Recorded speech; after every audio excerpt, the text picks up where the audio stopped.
सभी को नमस्कार। चलिए शुरू करते हैं अपनी हिंदी तासिका की ओर बढ़ते हैं आगे।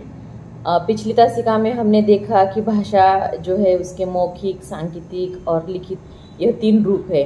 लेकिन अब हम शास्त्रीय दृष्टिकोण से और विस्तार से देखेंगे कि भाषा के और जो रूप है वो क्या क्या है। तो पहले हमने देखा भाषा अधिगम में भी देखा हमने मातृभाषा क्या होती है, ठीक है।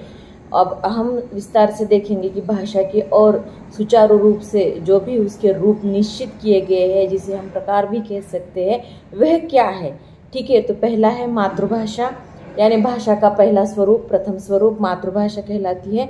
दूसरा है राजभाषा, तीसरा है राष्ट्रभाषा और चौथा है मानक भाषा। और उससे आगे भी बढ़ के हम देख सकते हैं कि जो वैश्विक भाषा होती है यानी अंतर्राष्ट्रीय भाषा। तो इसी तरह से ये भाषा के अलग अलग रूप है, अलग अलग प्रकार है। तो पहला है मातृभाषा। मातृभाषा जैसे कि हमने पिछली तासिका में देखा कि हमारी मातृभाषा यानी हमारे घर में, हमारे परिवार में जो भाषा मुख्य रूप से बोली जाती है, जो हम प्रथम भाषा के तौर पे जो भाषा हम सीखते हैं, वह हमारी मातृभाषा होती है। दूसरी अब है जो है राजभाषा। राजभाषा यानी जो भारत के विविध राज्य है, विविध राज्यों से मिलके यह भारत जो है वो राष्ट्र बना है। इस राष्ट्र में अनेक राज्यों का समावेश किया गया है। तो उस राज्यों की अपनी अपनी विशिष्ट भाषाएं होती है, जिसे राजभाषा कहा जाता है। उस राज्य की वह राजभाषा होती है। तो जैसे कि उदाहरण तौर पे हम देख सकते हैं कि महाराष्ट्र राज्य की राजभाषा मराठी में है, यानी महाराष्ट्र शासन का जो भी कारोबार होगा वह मराठी भाषा में होगा, क्योंकि मराठी यह इस महाराष्ट्र राज्य की जो भी है वो राजभाषा है। इसलिए महाराष्ट्र शासन का जो भी कारोबार होगा वह महाराष्ट्र की मराठी भाषा होने के हेतु उसी भाषा में होगा। जैसे गुजरात की गुजराती भाषा है तो वह वहाँ की राजभाषा।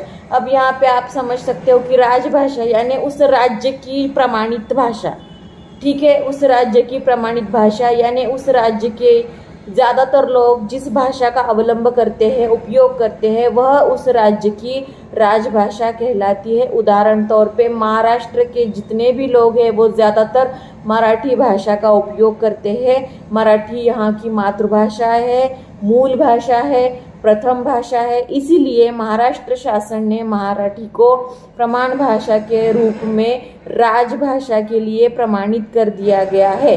तो उस राज्य का कारोबार उसी राजभाषा में होगा, इसलिए वह राजभाषा कहलाती है, ठीक है। यहाँ तक सभी को क्लियर हो रहा है कि मातृभाषा अलग है।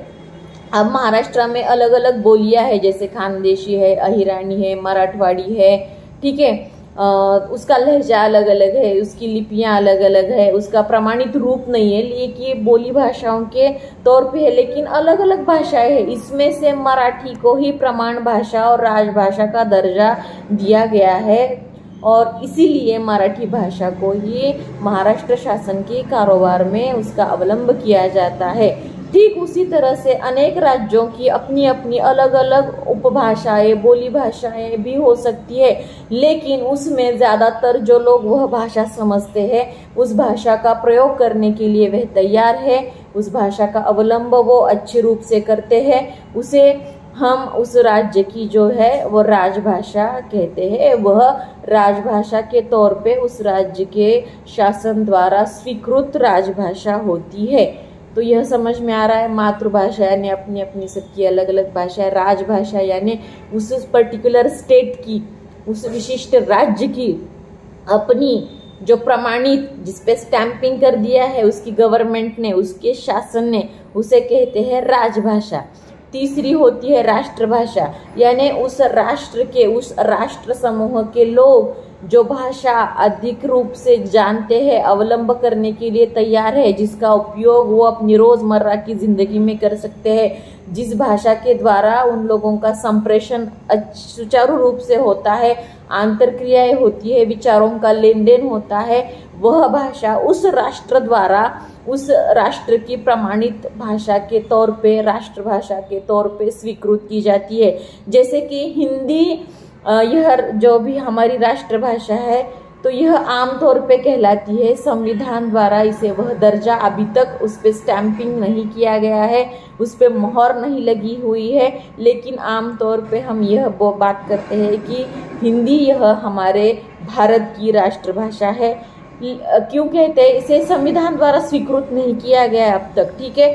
लेकिन अगर हम 1963 का भाषा जो भी एक्ट है, तो उस एक्ट के तहत अगर हम देख सकते हैं तो आर्टिकल 343 यानी 343 के अंतर्गत एक इकाई के अंतर्गत उस भाषा को जो भी है भारत की राजभाषा के रूप में उसे घोषित कर दिया गया है, लेकिन स्वीकृत नहीं। यहाँ पे वो आप एक फर्क ध्यान में रखिए कि सिर्फ इस आर्टिकल ने, इस अनुच्छेद ने उसे घोषित कर दिया है राजभाषा या राष्ट्रभाषा, ठीक है। लेकिन यह अभी तक जो भी है संविधान द्वारा स्वीकृत भाषा नहीं है, तो इसलिए आज भी हम कह नहीं सकते कि हिंदी यह हमारे भारत की राष्ट्रभाषा है।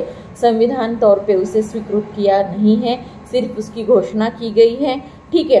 लेकिन फिर भी अगर हम हिंदी को देखते हैं तो हमें समझ आता है कि हिंदी में ही हमारे राष्ट्र में जो इतने सारे राज्य हैं उनकी आपसी आंतर क्रियाएं, विचारों का लेन देन और जो भी कारोबार है, जो भी लोगों को जोड़ने का काम करती है। ज़्यादातर जो लोग यह भाषा से परिचित है, उसका अवलंब करने के लिए तैयार है, वह समझते हैं, तो वह सब भाषाओं से एक ही हिंदी यह ऐसी एकमात्र भाषा है जिससे हर एक हमारा नागरिक जो है वो परिचित है।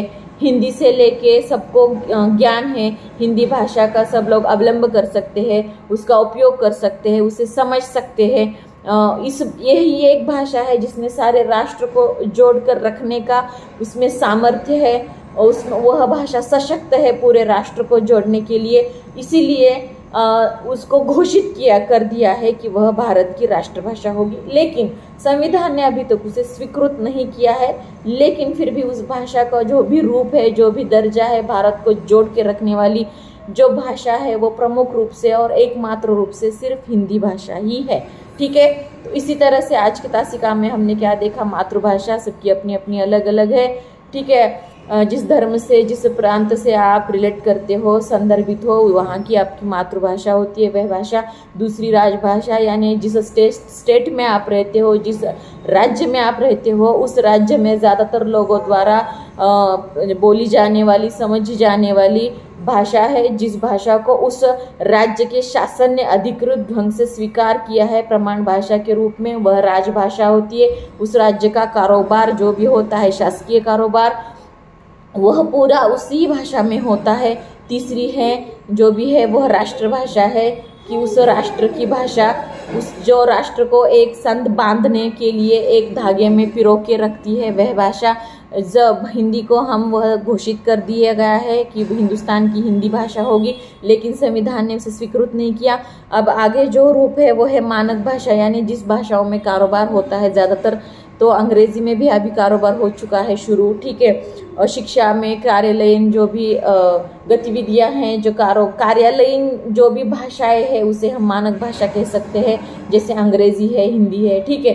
तो अंतर्राष्ट्रीय भाषा तो सभी को पता है कि अंतर्राष्ट्रीय भाषा में सिर्फ और सिर्फ अंग्रेजी भाषा को ही वह महत्व प्राप्त हो चुका है, और वह एकमात्र भाषा है जो सारे राष्ट्रों को, अब यहाँ पे फर्क देखिए, सारे राष्ट्रों को इस यूनिवर्स में, इस ब्रह्मांड में, यानी यहाँ पे जो जितने धरातल पे जितने भी राष्ट्र हैं उन सभी को बांधने वाली सिर्फ एक ही भाषा है, वह एकमात्र अंग्रेजी भाषा है, इसलिए वह अंतर्राष्ट्रीय भाषा कहलाती है।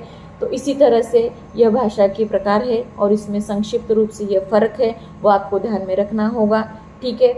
तो इसी तरह से ये तीनों भाषा, ये जो महत्वपूर्ण भाषा है, मातृभाषा है, राजभाषा, राष्ट्रभाषा, अंतर्राष्ट्रीय भाषा सभी को पता है। और कार्यालयीन गतिविधियों में, कार्यालयीन उपयोग पे जो भाषाएं इस्तेमाल की जाती है, जिन भाषाओं का उपयोग किया जाता है, वह सब सांकेतिक भाषाएं हैं। तो इसी तरह से वह मानक भाषा भी है। तो इसी तरह से भाषाओं का ये अलग अलग रूप हमने आज की तासिका में देखा है। अगली तासिका में फिर और एक कंटेंट के साथ, अलग एक घटक के साथ फिर आपसे मुलाकात होगी। तब तक के लिए धन्यवाद।